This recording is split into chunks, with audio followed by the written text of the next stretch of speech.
Finally दोस्तों आप लोगों के लिए रिलीज हो चुका है खेसारी लाल यादव जी का सबसे सुपर डुपर हिट सॉन्ग और सॉन्ग का नाम है दोस्तों गुल्लू गुल्लू गर्ल। अभी ट्रेलर रिलीज हुआ है आप लोगों के लिए, पूरा सॉन्ग भी जल्द ही आने वाला है।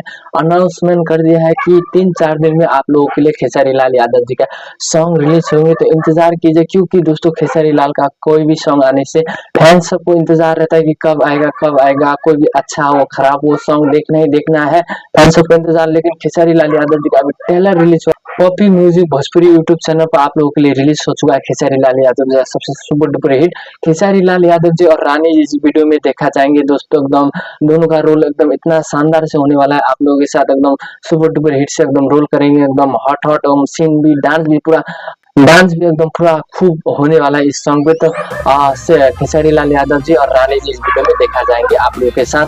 और खेसारी लाल यादव जी और शिल्पा राज ने मिलकर गाया एकदम मधुर सा कोयल सा बोली आप लोगों के लिए एकदम फेमस होने वाला सॉन्ग। तो इंतजार कीजिए दोस्तों। और तो आज के लिए इतना जानते हैं, आप लोग भी वीडियो पसंद आए तो एक प्यारा सा लाइक कीजिएगा, मेरे चैनल पर न्यू तो सब्सक्राइब कीजिएगा और हो सके तो ज्यादा से ज्यादा शेयर कीजिएगा। आपका दिन शुभ रहे, तब तक के लिए बाय कहना चाहूंगा। नेक्स्ट वीडियो मिलेंगे तो खेसारी लाल यादव जी का सॉन्ग के लिए आप लोग इंतजार के लिए, तब तक के लिए बाय।